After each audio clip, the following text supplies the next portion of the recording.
No, es para saber si queda el 5 o si se pasa o cómo sería. Sí, perdón. Sí, no, vamos a pasarlo, no sé si no tienen inconvenientes, para el jueves. El jueves 7 sería. Yo voy a hacer una encuesta hoy si quieren, pero sería el jueves 7, sí.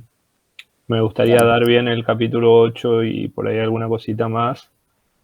Y para que no esté apurado, apretado, digamos, lo dejaríamos para el jueves. Dale. ¿Está? Sí, gracias. Perfecto. Eso igual le hago la consulta para todos. Profe, Sí. ¿cómo va a ser con el tema de las cámaras y eso? Con el tema de las cámaras, ¿en qué sentido? O sea, pues, si hay que poner una cámara al costado nuestro o con la cámara directamente en la computadora está bien, ¿no? Y lo voy a pensar, me voy a asesorar, porque la verdad que no me acuerdo tanto de ese tema, Ignacio. Dale. ¿Está? En realidad, estrictamente, también yo podría convocar a un parcial presencial, porque ya se puede estar en la facultad. No se puede dar clases todavía, eso averigüé, pero se puede tomar el examen en la facultad. Así que les voy a confirmar eso. Eh, digamos, déjame que les diga una cosa, digamos, de mi punto de vista, sí, yo detesto esas cosas, digamos, porque es como que yo tengo que estar, obviamente yo llevo a agarrar a alguien copiando y no aprueba nunca más de su vida macroeconomía o lo que sea, porque es algo que es una pavada, digamos, es realmente algo desleal a la universidad y a ustedes mismos y obviamente a mí también y a sus compañeros. Y que están en un proceso de aprendizaje que tiene que ser una construcción genuina, digamos, si no, tiene sentido. Supone que tienen que después resolver problemas con un título. Así que detesto estar pensando en esas cosas, es una debilidad que tengo, porque la verdad es que no me cuesta creer, pero es la realidad de que hay ese tipo de cosas que hay que pensarlas. Así que por eso me voy a asesorar, porque la verdad que ya me perdí con eso, no me acuerdo. Sé que es un trastorno tomar exámenes así. Profe, me quería hacer una pregunta. Sí, sí. ¿En principio va a ser a libro abierto o no? Vamos a ver la modalidad y la tecnología que terminamos usando. Tenés que estudiar nomás. Esa es tu única preocupación y entender los temas de acá hasta el jueves de la semana que viene. Buenísimo.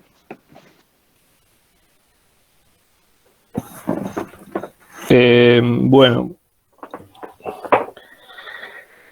entonces tenemos la noción de Q, que como vemos, la noción de PPA, como vemos, digo, porque por lo menos en nuestro caso, pero como vemos una inferencia empírica en general, es como que hay desviaciones persistentes de la PPA.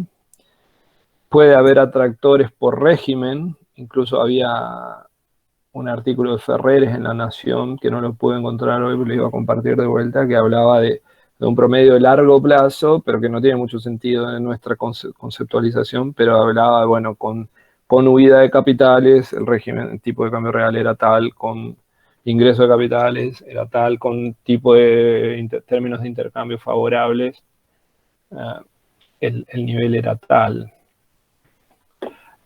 Como me hicieron acordar, eh, también en el sitio, estoy compartiendo, ¿no? ¿Ustedes están viendo lo que yo estoy mostrando o no? Sí, profe. Sí, profesor. Uh-huh. Acá está, precio de las materias primas. O sea, o si ustedes van a información económica al día, también van a tener eso que hablamos de términos de intercambio, también en metodología en el INDEC, así como estas, son índices de precios, ¿no? Índices de precios exportables, de un promedio ponderado, como acabamos de ver, tipo geométrico, pero puede ser un ponderado tipo la espera aditivo, digamos. Eh, Importante que es un promedio, no es nada raro, es un promedio ponderado de precios, así como, y el tipo de cambio real es un promedio ponderado de variaciones, dada una base de variaciones que me van llevando el índice con las variaciones de los tipos de cambios reales bilaterales. ¿En función de qué? También del índice de precio al consumidor en ese caso. Entonces tenemos esta noción, digamos, ¿por qué podemos desviarnos? Bueno, por el carácter, la idea de no transables, de que no todos están sujetos en el corto plazo a competencias. ¿Por qué digo en el corto plazo? Porque hay un viejo dicho, proverbio chino, que dice que en el largo plazo son todos transables. Lo que pasa es que el largo plazo puede ser muy largo, digamos, en el sentido de que también los factores pueden irse. Suponete que yo no gano suficiente plata acá, me voy a Estados Unidos o me voy a Europa. Es decir, los africanos que se van a Europa. Es decir, como que hay un arbitraje, aunque sea un cortador de pelos en Uganda, digamos, si sabe cortar el pelo y le dejan entrar. Obviamente que hay restricciones a la movilidad de las personas, pero digamos, la idea es que el arbitraje de alguna manera presiona sobre todos los segmentos. Después eso lo tienen que ir madurando ustedes, porque si no tenemos que estar mucho tiempo explicando ese tipo de cosas, de qué permite la competencia, que no espacial en distintos bienes y servicios. Entonces, la idea de los poderes monopólicos, las políticas comerciales, las restricciones al comercio, y bueno, justo, mira. Bueno, entonces, antes, pero me salté algo acá, esperen, disculpen. Acá estábamos, perdón. Entonces, habíamos llegado hasta acá, entonces tenemos que nuestra, digamos, cuenta corriente, ahora sabemos que venimos construyendo la estructura de ahorro óptimo, inversión óptima. Eso de alguna manera a la tasa me determina una necesidad de ahorro externo, que puede ser negativo, si el ahorro interno doméstico es mayor a la inversión. Esta ecuación también merece la pena que se detengan un cachito en distintos niveles. Entonces tenemos que la cuenta corriente depende del tipo de cambio real, porque las exportaciones netas dependen positivamente del tipo de cambio real. Se hace más rentable, soy menos costoso, puedo ingresar atractivamente a distintos mercados. Es más rentable producir para exportar. Por el otro lado, las importaciones, como vimos con el ejemplo del iPhone, dependen negativamente. Uno que es transado puede pasar a ser no transable desde el punto de vista ante una suba. El conjunto de transados, de importados, se contrae, digamos, por distintos canales, por el poder adquisitivo, por sustitución, por efectos de sustitución, efectos de ingresos, etcétera, se contrae con una depreciación real. Entonces, las cuenta corriente depende positivamente del tipo de cambio real. ¿Sí? Depende positivamente del nivel de actividad en el resto del mundo y depende negativamente del nivel de actividad en nuestro doméstico. ¿Sí? Después tenemos lo que vimos en la clase pasada, que ahí lo puse como RB o RD, que sería lo que dijimos del REX. ¿Está? Lo que es la redistribución neta, lo que entra y neta de lo que sale, de beneficios por empresas que tienen su casa matriz en el extranjero, pagos de intereses, todo lo que sea sobre la línea, dijimos, y transferencias. ¿Sí? Entonces, en nuestro país, esto dijimos que es, digamos, negativo, por eso está con el negativo directamente ahí. O sea, que si yo tendría que graficar en este plano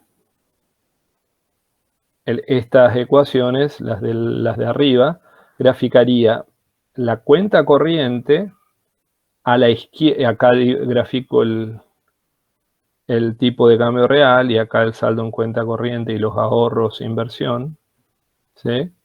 O sea, bienes en definitiva. Tendría que estar la cuenta corriente, decía, a la izquierda de las exportaciones netas. Ambas dependen positivamente, pero la cuenta corriente está desplazada hacia la izquierda, está en 0, por F, que en nuestro caso tenemos que pagar, digamos, beneficios, intereses y transferencias al resto del mundo. También cada componente es importante. Hace mucho tiempo que está muy de moda en los organismos multilaterales que están, digamos, preocuparse por las transferencias. ¿Por qué? Porque se llenó tanto, digamos, de latinoamericanos en Europa, Estados Unidos, africanos en Europa o personas de Europa, de los países pobres de Europa del Este, en Europa occidental, digamos así, que toda esa gente va y después hace transferencia a su familia en sus países. Entonces, este componente para ellos es importante, negativo, y se preocupan, ¿eh? No es que no se preocupen. Entonces, es un tema. ¿Por qué? Y otra cosa que quería resaltar, cuando estamos hablando de todo esto, también empezamos a hablar de que si bien estamos hablando del tipo de cambio real, todo esto va a redundar en un déficit o superávit en mercado de cambios. ¿Está? Cuando hay exportaciones, lo que hay es, en principio, en primera instancia, un tipo que vende en el extranjero y que después trae esas divisas y le dice al Banco Central, yo quiero pesos a cambio de divisas porque tengo que pagar los salarios, tengo que hacer costos, distintos costos, etc. Y si sos una economía estable, quiero depositar en el banco, y etc. Cuando hay mayor importaciones es una demanda de divisas. Cuando se remiten beneficios al extranjero es una demanda de divisas, ¿está? Entonces presiona sobre el tipo de cambio nominal. Eso es importante, entonces, tenerlo claro, digamos, en sus distintas dimensiones y pensar, bueno, esto, después, el resultado en esto va a buscar un aspecto consistente del lado del financiamiento del déficit o superávit de la cuenta corriente, que como dijeron, esto era igual a un movimiento de stocks, habíamos dicho de posición netas de activos frente al resto del mundo, como siempre venimos diciendo. Y acá ya hay una dinámica y por lo tanto puede haber una restricción externa de sostenibilidad o solvencia externa, etcétera, etcétera, como discutimos haciendo una derivación de restricciones presupuestarias intertemporales o lo que sea. Digamos, lo que quiero decir es que esto tiene que tener una consistencia con esto, que también tiene una consistencia con esto. ¿Sí? En principio lo tomamos como que son consistentes, pero la causalidad acá puede variar. ¿Está? Entonces, suponete que yo digo, quiero un tipo de cambio de este nivel, que se llama un nivel 0, que es bajo, ¿sí? Que me determina un déficit en cuenta corriente. ¿Sí? Ese tipo de cambio. ¿Por qué? Porque en un año electoral quiero un tipo de cambio que los salarios reales, la gente esté más contenta, consuma, haya menos inflación, lo que sea. Supongamos que pasa eso. ¿Cuál es la búsqueda de consistencia que tenemos que tener ahí? ¿Qué es lo que tenemos que tener como correlato? No es que es válido para cualquier cosa. Antes de entrar en el ejercicio de estática comparada, suponiendo que hay algunos regímenes consistentes.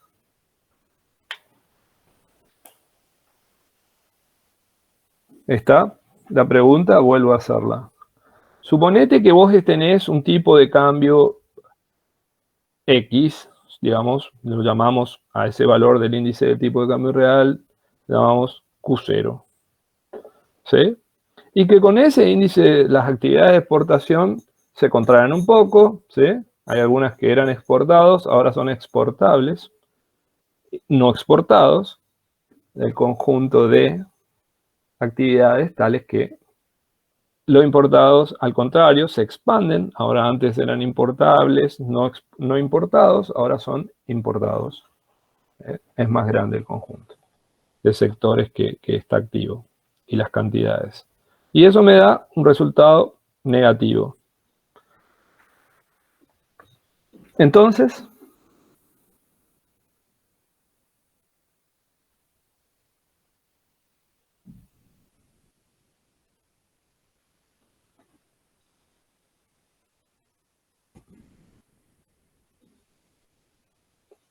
¿Cuál es la búsqueda de consistencia ahí?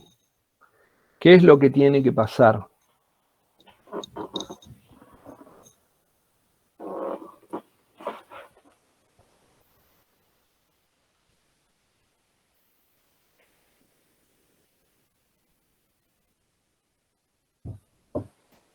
No estoy entendiendo la pregunta, profe.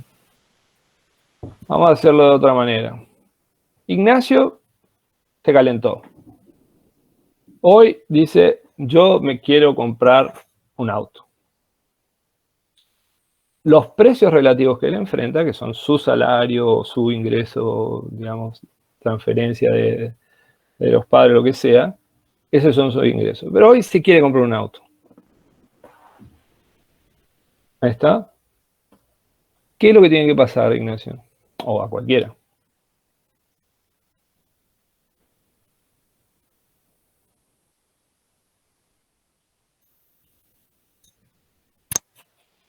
Es consistente. En ese caso, vos, en relación a tus ingresos, ¿cómo serías?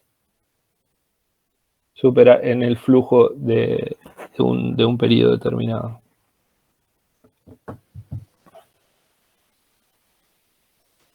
Tengo mayor capacidad de poder de compra en el exterior que en el interior. No, te estoy haciendo una pregunta, sí, literal, como te estoy diciendo.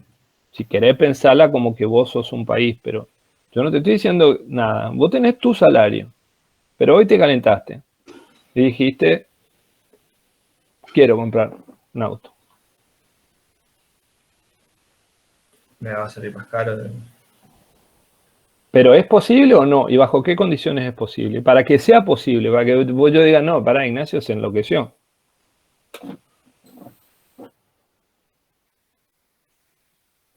Digo yo, no, un amigo tuyo, o no sé, pariente.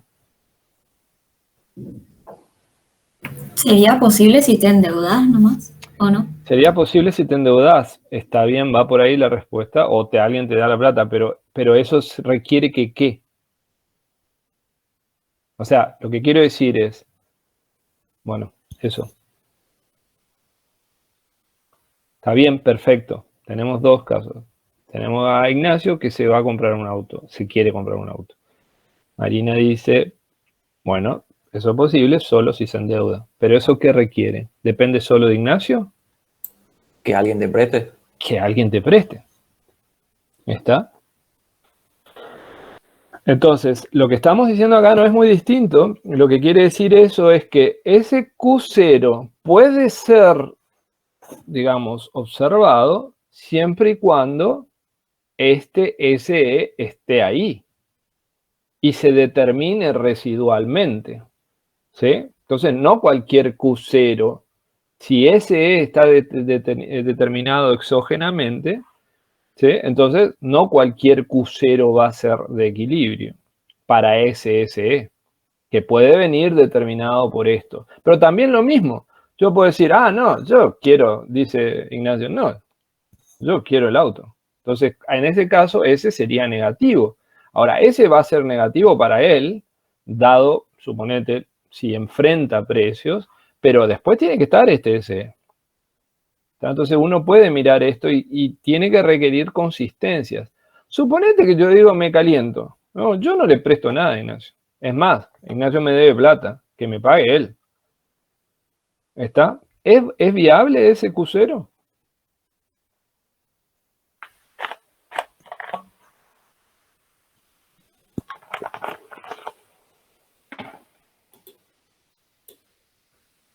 Si no le presta, no entendí la pregunta. Si no le prestan, sí.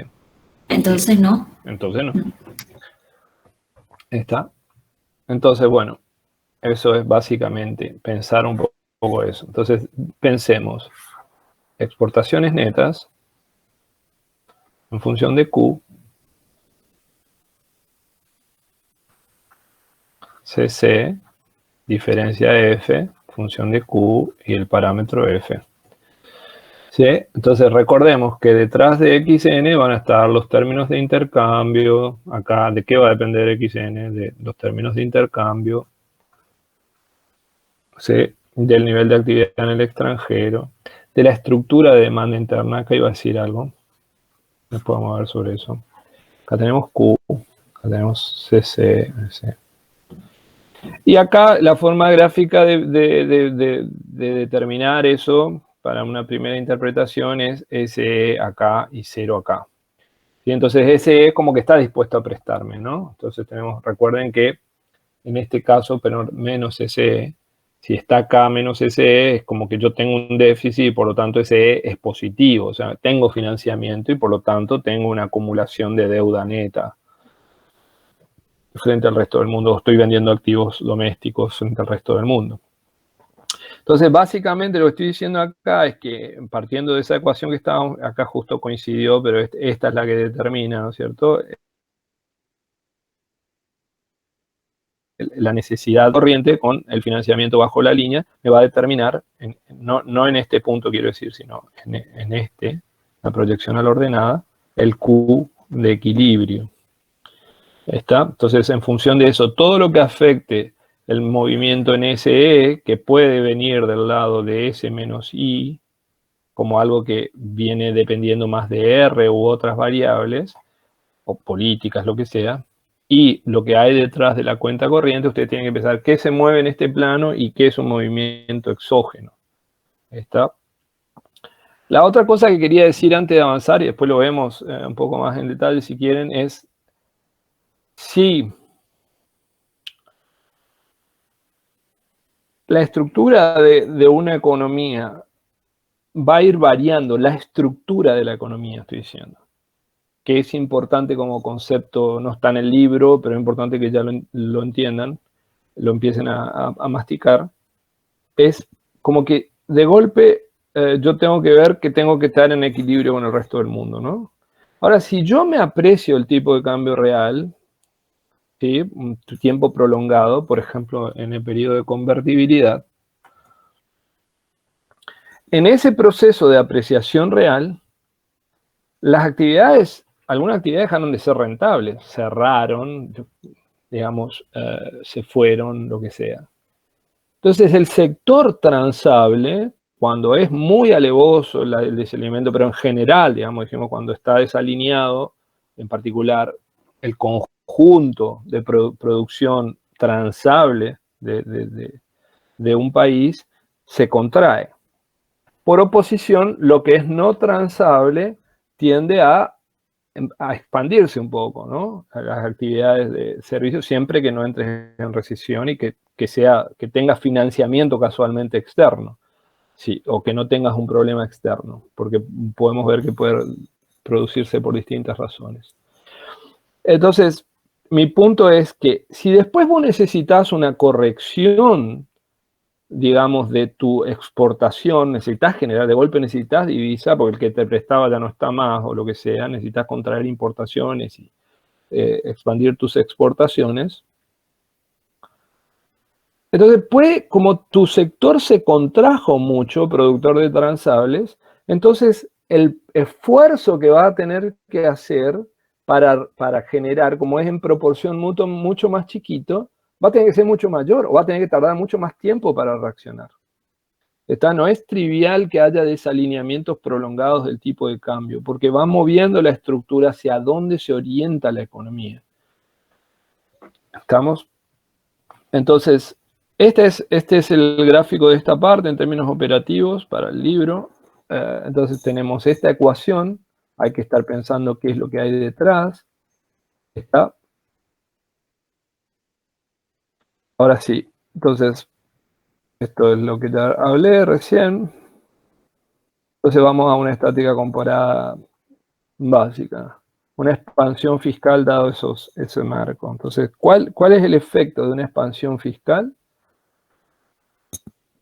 que genera un déficit transitorio que se provocado por un aumento del gasto en bienes nacionales, dice?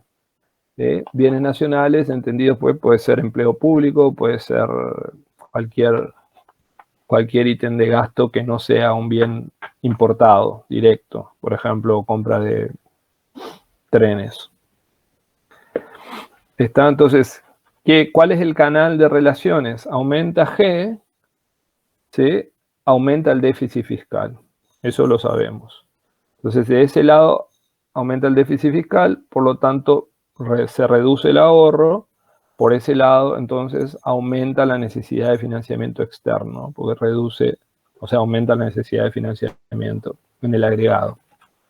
Acá estamos suponiendo que el sector externo financia otra vez, ¿no? Estamos en la parte, es decir, como que yo ahora tengo un déficit fiscal y me vienen y me financian, lo cual es no es correcto. Es decir, el régimen actual no es ese. Pero digamos, en general, en una condición normal, con regímenes transitorios, no problemas de sostenibilidad externa y fiscal, entonces eso puede ser válido. Entonces, el aumento en el ahorro externo se traslada en una necesidad de un déficit en cuenta corriente mayor, digamos así, y por lo tanto, en la curva de la cuenta corriente se requiere una apreciación para que realmente se contraiga el sector exportable y se digamos, expanda las importaciones.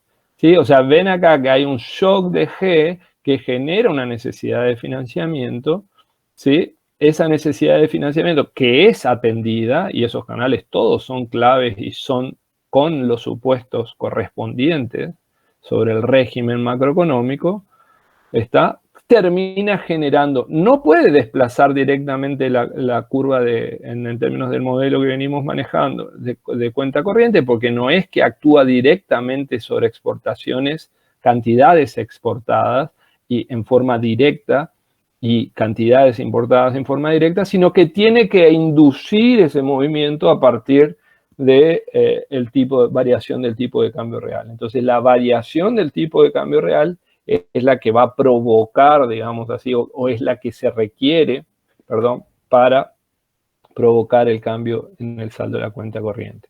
Entonces, esto es lo que se llama a veces déficit gemelos, lo hemos tenido, superávit gemelos. Hemos tenido déficit gemelo en el mundo también, digamos, en el caso de Estados Unidos, una cosa atroz lo que pasó en los últimos 20 años, sobre todo más también. Sobre todo antes del 2008, en la última crisis. Entonces, en ese proceso, cuando yo veo déficit externo, tengo que empezar a ver tipo de cambio real, dinámica del sector exportador, tengo que preocuparme por el mercado de cambios, ¿sí? Tengo que ver qué sector adentro está asociado y qué nivel de exogeneidad hay, en el sentido de por dónde viene la corrección, ¿sí? Entonces, básicamente, el déficit fiscal aumenta, presiona, digamos, sobre el déficit externo y requiere para ello una apreciación del tipo de cambio real. Noten ustedes que si este canal no se observa, si todo esto viene bien, pero esto no, ese es igual a 0 o no varía, digamos, entonces, digamos, algo va a tener que pasar para corregir la necesidad de financiamiento. Si esto sigue así, entonces voy a tener que generar más ahorro por otro lado o generar más excedentes alternativamente para compensar esa necesidad adicional de financiamiento. Entonces tiene que subir la tasa, tendrá que ver qué pasa con el tipo de cambio real, pero bueno, todavía pensemos en el canal básico en este canal, perdón, suponiendo que esto reacciona. Eso es lo que quiere decir, notar que no había leído, esto no puede pasar sin SE. Si SE no está, entonces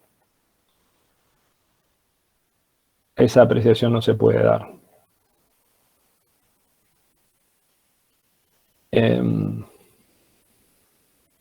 ¿Sí? Bueno, ahora viene la gráfica.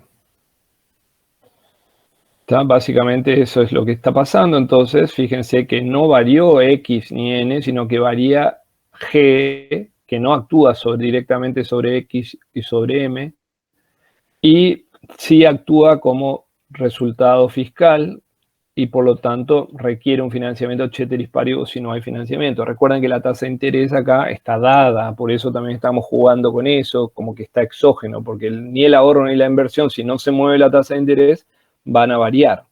¿Está? Entonces yo tendría que pensar, además de la tasa de interés, ¿qué puede mover, según lo que sabemos, el ahorro o la inversión? Por ejemplo, un shock de productividad en el caso de la inversión.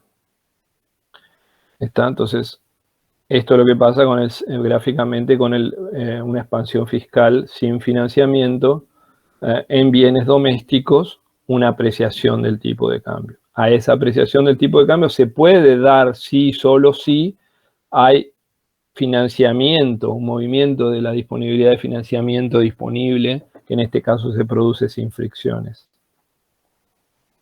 Entonces, si no se produjera, entonces obviamente tengo que quedarme en este Q. Y entonces algo de la composición interna podemos empezar a indagar qué tiene que variar de la composición interna. Si se da esa expansión en bienes importados, como les decía, sigo simplemente al libro en esto, van a ver que,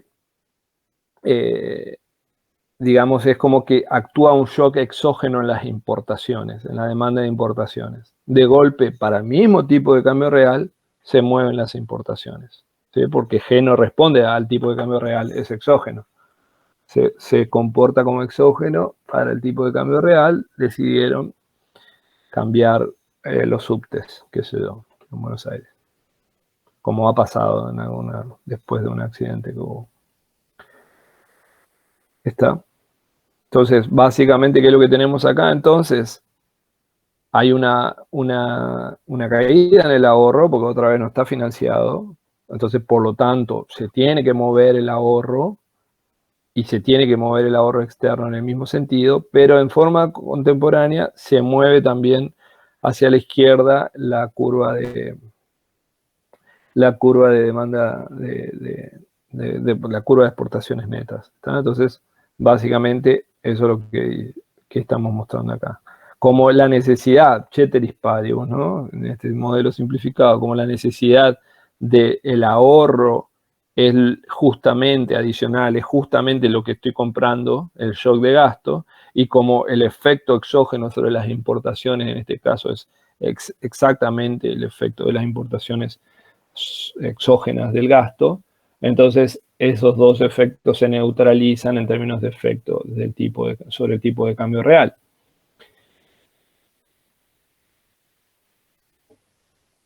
Cualquier cosa me paran. ¿Está? Noten que en este caso, si no hay financiamiento, entonces esto no hay en financiamiento marginal, el shock de gasto deficitario requiere una depreciación adicional. ¿Está? Por ejemplo.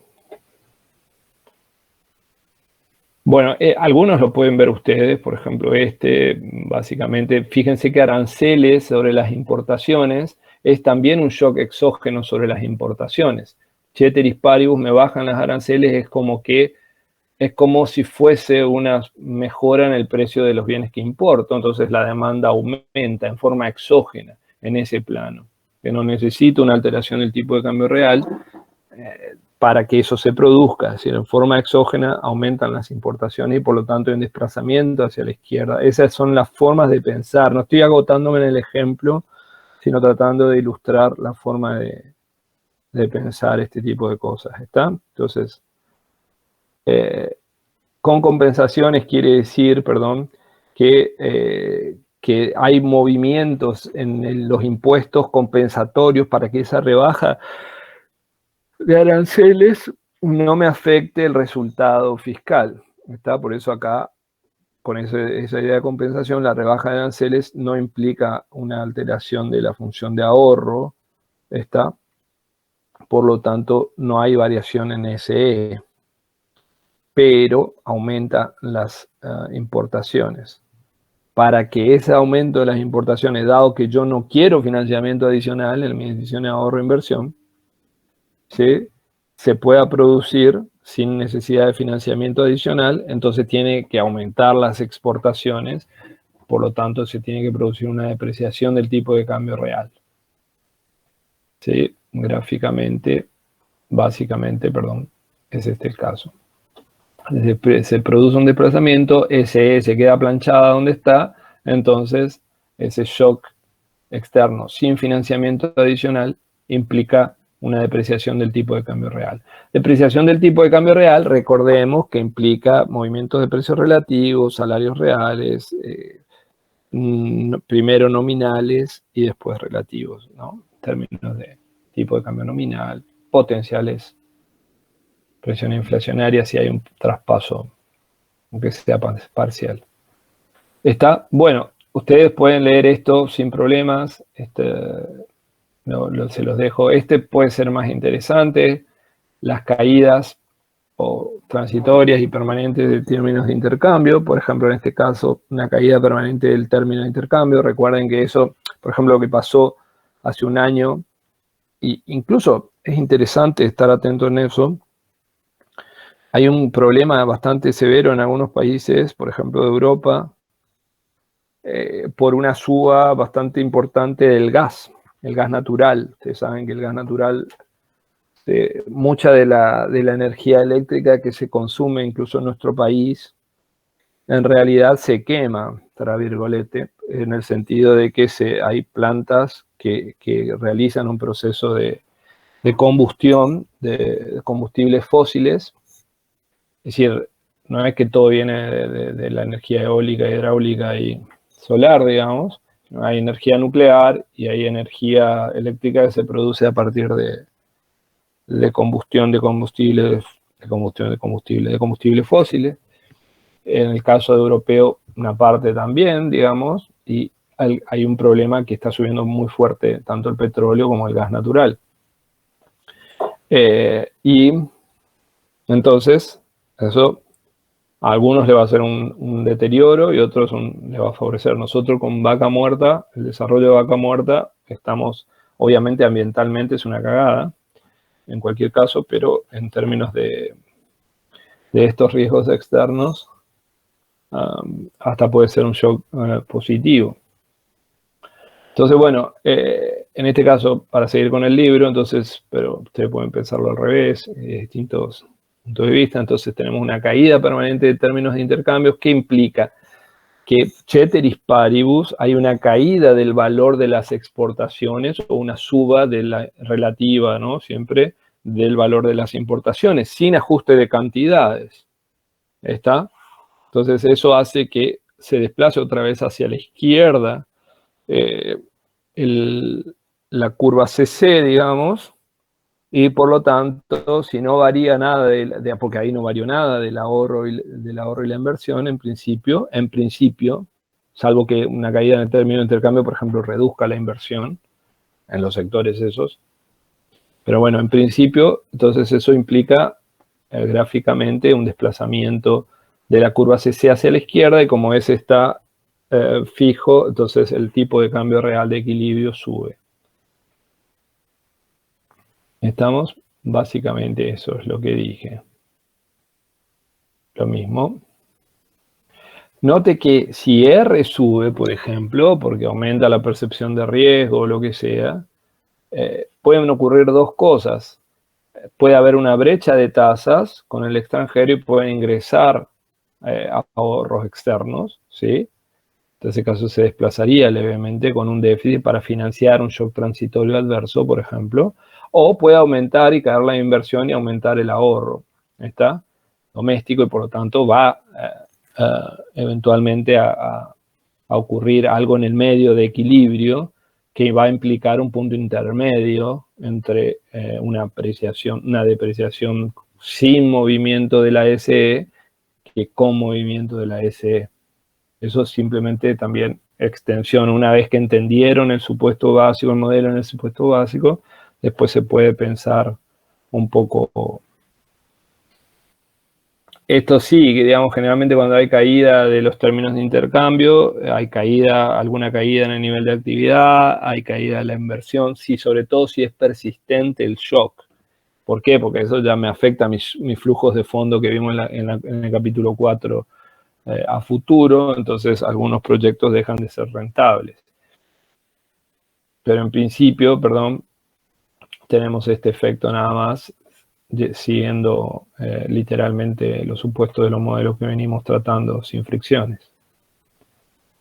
¿Estamos?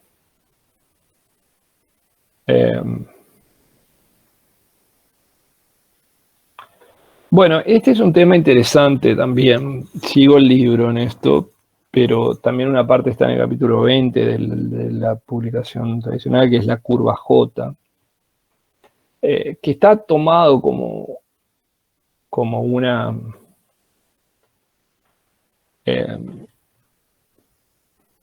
¿cómo diré? Como una cosa que en realidad es muy vieja, la curva, la condición Marshall-Lerner, ¿no? Pero que hace hincapié, o sea, nos mueve la cabeza, nos hace enfocar en una cuestión que es importante también para nuestro país, en términos generales, que es qué capacidad de respuesta tiene el país, un país determinado, para responder en sus componentes del comercio exterior ante un cambio en el tipo de cambio real. ¿Por qué es eso importante? Porque ustedes imaginen, cambia el término de intercambio, cambia los flujos de ahorro internacional, ¿sí? Los flujos de capitales. Eso, en principio, va a requerir un ajuste del tipo de cambio real, nominal y obviamente real, en un sentido u otro, según la naturaleza del shock. Suponete que se van los capitales. Entonces tiene que ver con lo que dije hace un ratito. Entonces, ahora, ¿qué capacidad tiene la economía para, digamos, generar esas divisas adicionales compensatorias de lo que perdés, por ejemplo, que cayó el precio de la soja o por lo que se fueron los capitales? ¿Cuánto le cuesta? Entonces, ese es como el concepto general que estamos hablando. Obviamente depende de las características del sector productor de transables, su tamaño relativo, su dinamismo, su capacidad de generar valor.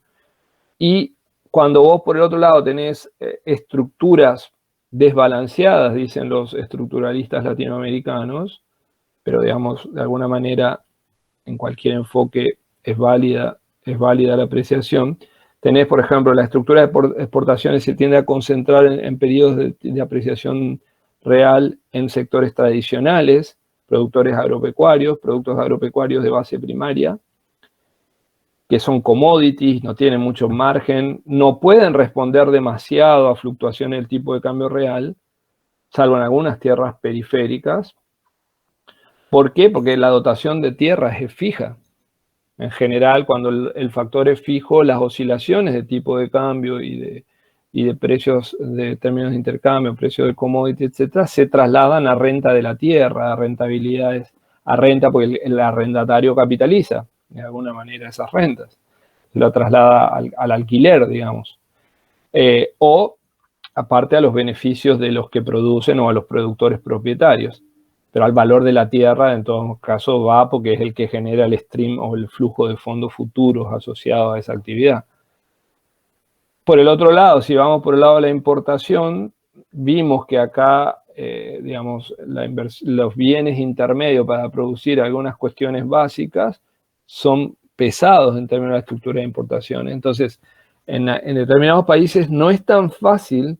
O sea, y dicho más en términos de economía, la elasticidad de las exportaciones, la sensibilidad, si quieren, de las exportaciones y las importaciones a variaciones de tipo de cambio real, es un parámetro importante a construir.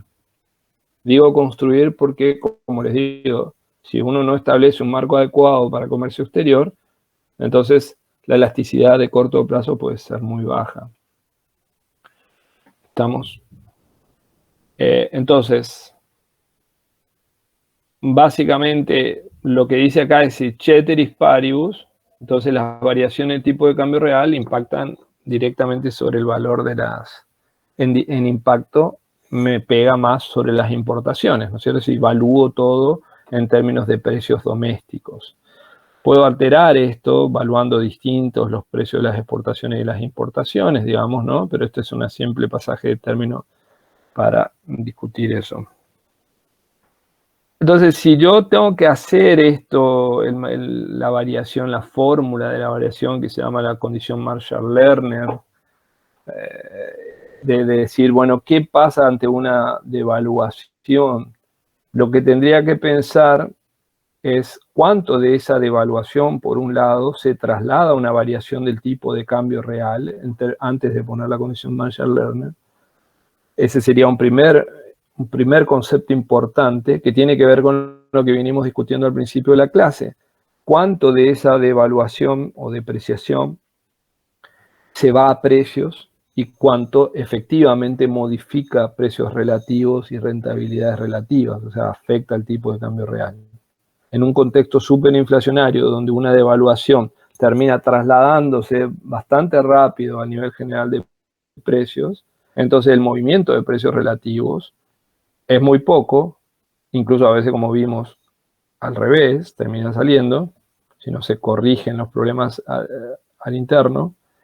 Entonces el movimiento de tipo de cambio nominal termina simplemente corrigiendo transitoriamente un problema que rápidamente se puede volver a la situación inicial. Entonces yo no puedo esperar mayor dinámica por una depreciación nominal que no se traslade a tipo de cambio real. Eso es un problema, es un concepto importante. Lo mismo del lado de las importaciones. Sí, voy a licuar el déficit un rato, voy a licuar algunos pasivos del Banco Central, voy a licuar el exceso de emisión, voy a licuar parte de los déficits o de la deuda que está en pesos, como vimos, pero en términos de generación de divisas, entonces voy a hacer poco. Entonces el primer canal que me dice esto es la devaluación o el movimiento de tipo de cambio nominal en términos generales.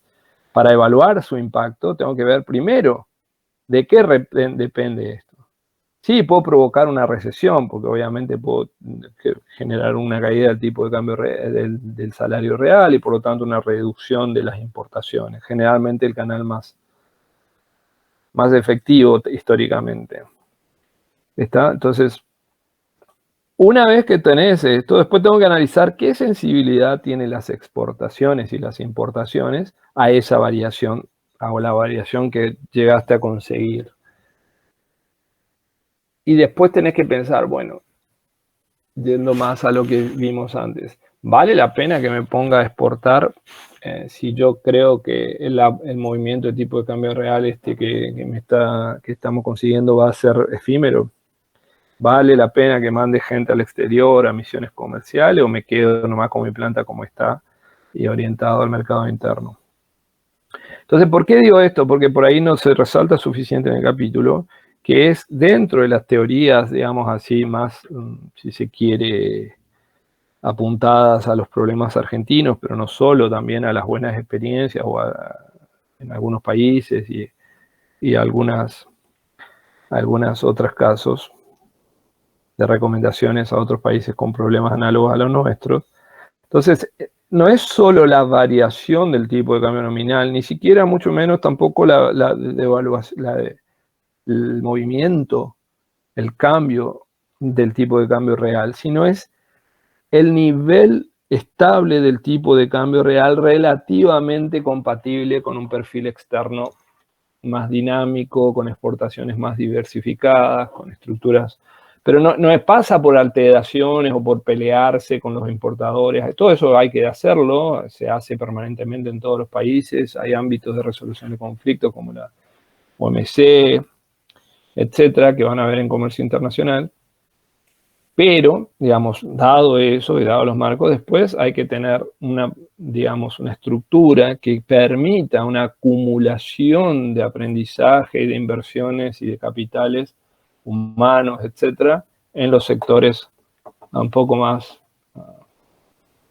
ricos, digamos así, en términos de productividad y de innovación y de valor. Entonces, si vamos ahora a la condición Marshall-Lerner propiamente dicha, lo que dice es, ¿bajo qué condiciones una depreciación nominal se traslada en una mejora del balance comercial? Porque este es un tema que hay que medirlo. En este enfoque, la condición Marshall-Lerner es de los 50-60, Bretton Woods, FMI, keynesianismo, ¿no? Entonces, partimos del siguiente supuesto. Partimos de un balance comercial originalmente balanceado, ¿sí? Partimos del supuesto keynesiano, si se quiere, después esto se puede ampliar, pero digamos, que la variación del tipo de cambio nominal se traslada uno a uno al tipo de cambio real, o sea, no hay movimiento, estamos en el otro extremo de la PPA, digamos así. El movimiento nominal se traslada a un movimiento real pleno. Entonces, decía, entonces el efecto en ese caso va a ser, ustedes lo pueden hacer a esto, digamos, tomando esta ecuación acá, la derivada de las exportaciones netas va a ser, la derivada de esto es 1, se traslada 1 a 1, entonces me queda solo, puedo sustituir por la igualdad de esta, puedo sustituir acá y me queda la derivada de las exportaciones respecto del tipo de cambio real, es lo mismo que la derivada de exportaciones respecto del tipo de cambio nominal, ¿sí? Por un lado.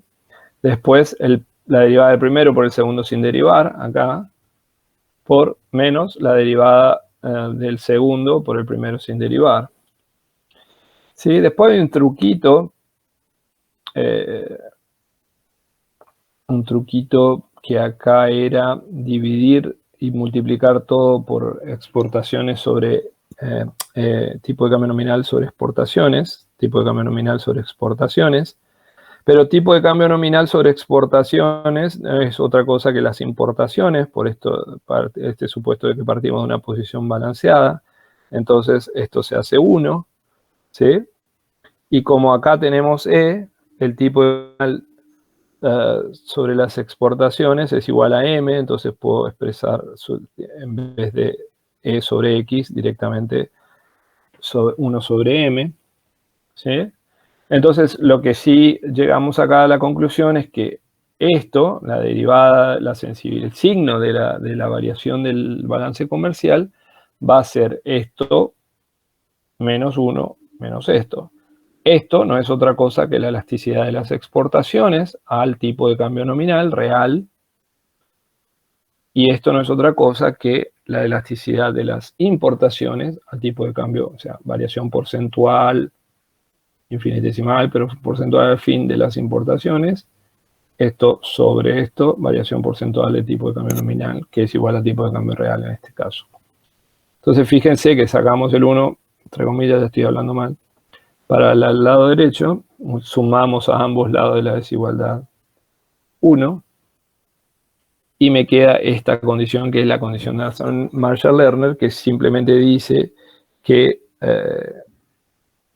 recuerden que esto es negativo, ¿no? Entonces esto es negativo, o sea, que cuando la suma de las dos sensibilidades sea mayor que 1, o sea, tanto por la expansión de las exportaciones como por la contracción de las importaciones, sea lo suficientemente grande esa sensibilidad, entonces una devaluación, un movimiento del tipo de cambio nominal que se traslada al tipo de cambio real, va a mejorar el balance comercial.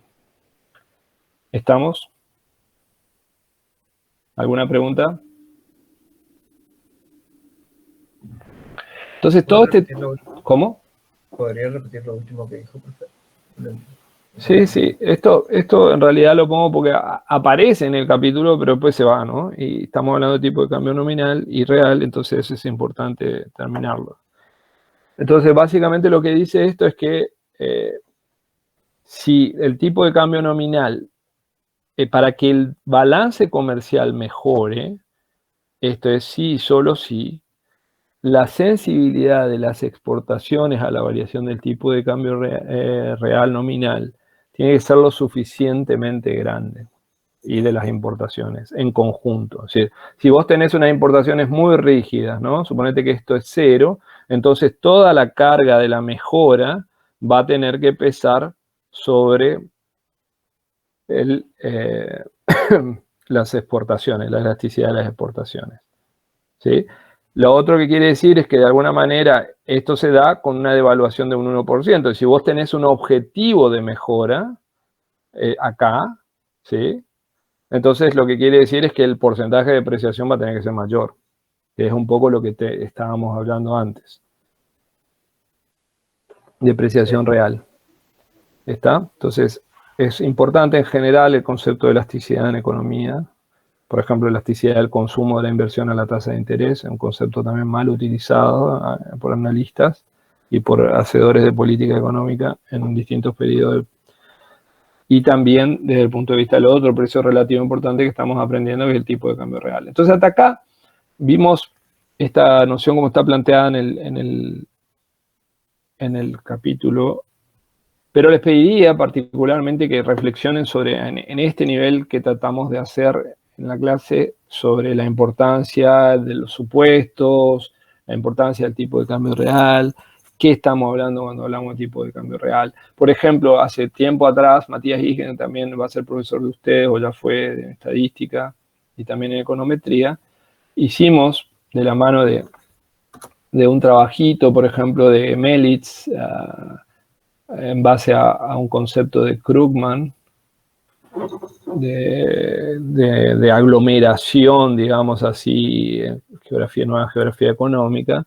Melitz lo que hace en el 2003 es un paper que dice, bueno, en realidad vos lo que tenés es en competencia monopolística una distribución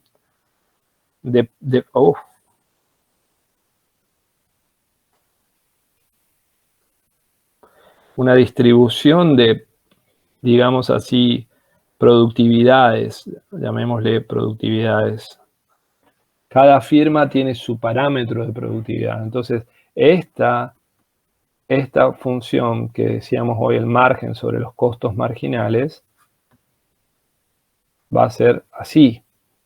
Entonces, básicamente lo que decía ese trabajo de Melitz, decía que por ejemplo, en función de los aranceles, en la política exterior, va a haber dos niveles gatillos de productividad. Llamémosle así y llamémosle así. Lo que quiere decir esto es que esta vez va a ser función de tau, ¿sí?, de la política arancelaria, pero nosotros podríamos agregar ya de Q. ¿Sí? Entonces, ¿qué es lo que dice esto? Que si yo soy exportador y yo soy un productor monopolístico de bienes transables, si yo soy lo suficientemente productivo, voy a poder exportar, porque voy a ser barato, porque tengo un costo marginal menor, entonces mi precio va a ser atractivo para el resto del mundo. ¿Sí? Acá está el transporte o el costo de arancelario, que también todos estos costos son función del tipo de cambio real, eso es lo que quiero decir. Entonces, estos van a poder exportar. Estos que están acá van a tener, para un mismo sistema de competencia monopolística, no son tan productivos como para exportar, pero son lo suficientemente productivos como para sobrevivir en el mercado doméstico.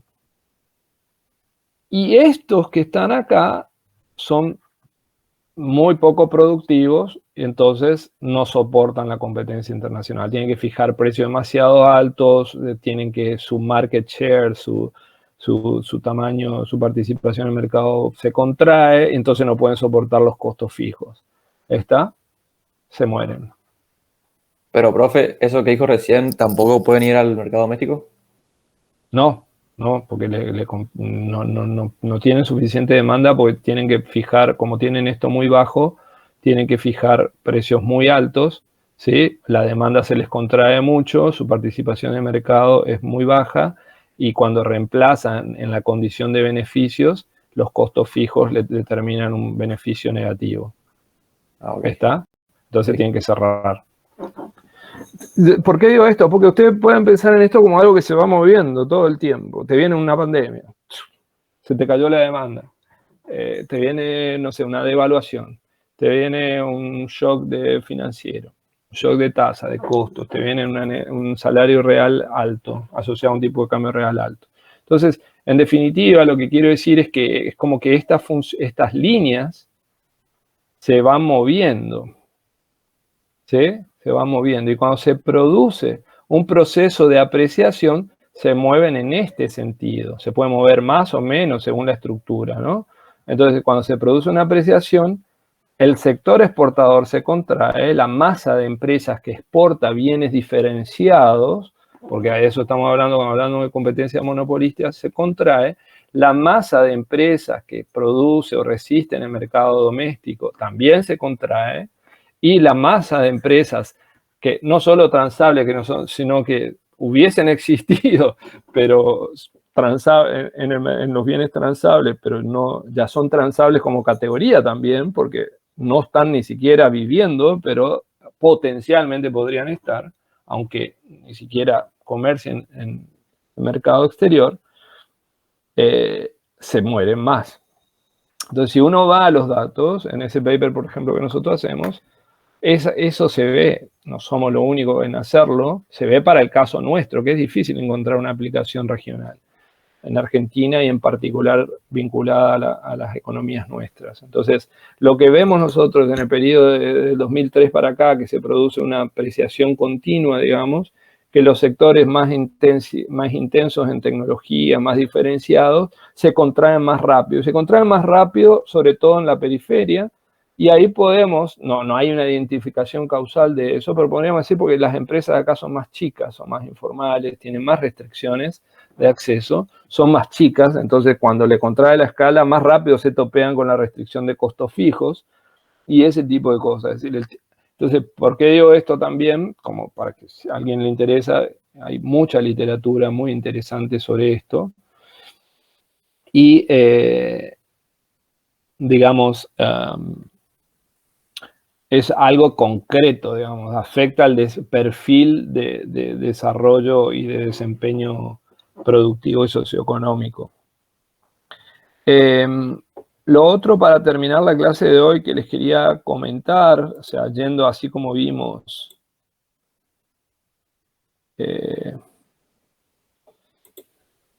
claramente hoy las estructuras productivas además son más complejas, digamos, en el sentido que hay encadenamientos verticales y relaciones horizontales entre actividades. ¿Sí? Vos podés estar insertado en una cadena global de producción, es decir, hay distintas cuestiones, digamos. Lo que quería mencionar rápidamente en este sentido, para terminar la clase de hoy, y terminamos el capítulo de la clase que viene, es algunas cuestiones también además de CDMELIT, podemos ver este o cualquier otro, digamos, este es otro paper, solo para... que básicamente lo que hace el paper es para ilustrar, digamos, hay muchos otros, para ilustrar lo que se llaman periodos de large capital inflows, o sea, de movimientos de capitales, de ingresos de capitales muy importantes para una economía pequeña, por ejemplo, como vamos a ver la clase que viene, por diferenciales de tasas de retornos entre activos domésticos y activos en el resto del mundo, con un riesgo diferencial de riesgo que justifica la exposición al riesgo en emergente. Dicho en términos de este gráfico, lo que estamos diciendo es que como tenemos este CC, estamos en esta situación, noten ustedes, tenemos este Q, suponemos que el S original está en 0, ¿sí? Supongamos. Y de golpe hay una diferencial de tasas entre nuestras tasas y la del resto del mundo, por cualquier razón, movimientos de riesgo de default, historia, por segmentación de mercado, es decir, existen muchas razones por las que puedan haber spread de tasas. Vamos a ver unas introductorias la clase que viene. Pero digamos, de golpe, supongamos que se desregula el ingreso del mercado de capitales, hay un spread de tasas y vienen muchos capitales. ¿Sí? ¿Cuál es el efecto de ese ingreso? Ahora, lo que estoy diciendo es que ese es como exógeno y viene, ¿sí? Y determina Q. Y ese Q después busca una validación en ese I. O sea, busca un déficit. ¿Está? Viene el sistema financiero, hay activos que rinden, entonces vienen los ahorros, viene el influjo de capital a través de la cuenta capital, ese influjo en la cuenta capital financia unidades deficitarias, que en los distintos países puede darse por distintos canales. En nuestro país muchas veces sintomatiza por algunas empresas grandes privadas o otras, o por el sector público, que las empresas privadas buscan financiamiento en el extranjero, grandes. Incluso puede ser no privadas multinacionales, pues bueno, si bien ya es una multinacional, pero puede ser YPF, digamos, necesita financiamiento para desarrollar vaca muerta, qué sé yo. ¿Está? Entonces, ¿qué es lo que pasa? Perdón. ¿Qué es lo que pasa como producto de ese large capital inflow?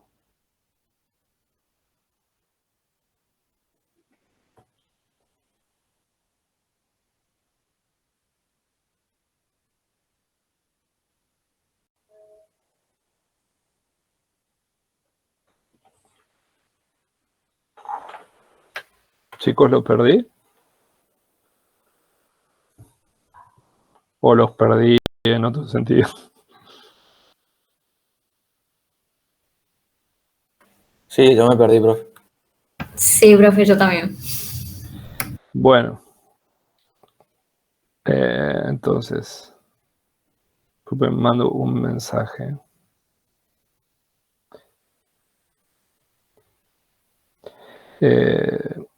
Lo que digo es, miremos esto también como ejercicio desde otro lado. ¿Sí? ¿Qué pasa si en ese marco básico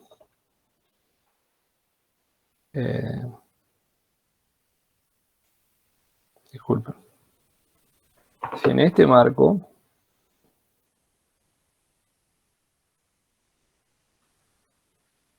estamos en esta condición inicial y de golpe se abre al mercado internacional de capitales, así como vimos en el capítulo pasado, en la clase pasada, estábamos con la tasa de autarquía superior a la tasa internacional y de golpe se abre. ¿Sí? Pero esa apertura se produce para arbitrar. Puede quedar la tasa de interés un poco más alta o no, digamos. Pero se produce este influjo fuerte de capitales. Ese episodio, en este marco, ¿qué implica como contrapartida? Para también notar la diferencia con ese marco.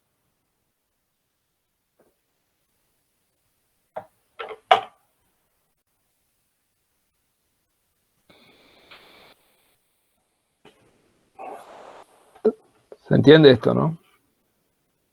Digamos, RA vamos a poner acá. Tasa internacional.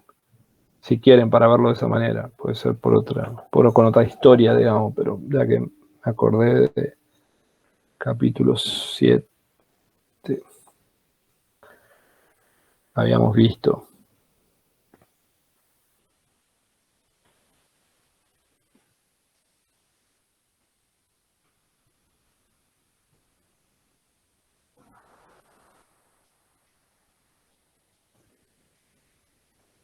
¿Qué pasa cuando se abre, muchachos y muchachas? Chiques. No me van a escuchar decir eso otra vez.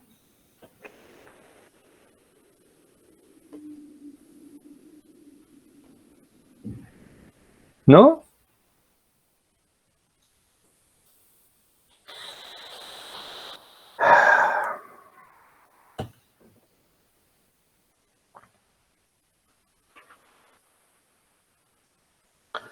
¿Qué pasaba? ¿No vieron la clase que colgué la semana pasada?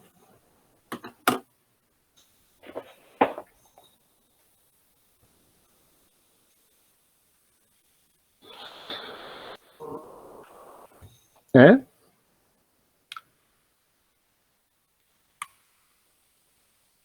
Yo no llegué todavía, profe. Estoy atrasado. Ajá. Bueno. Bueno, entonces, dejamos para la clase que viene. ¿Estamos? Bueno, nos vemos el jueves y hasta ahí lo que demos entraría en el parcial.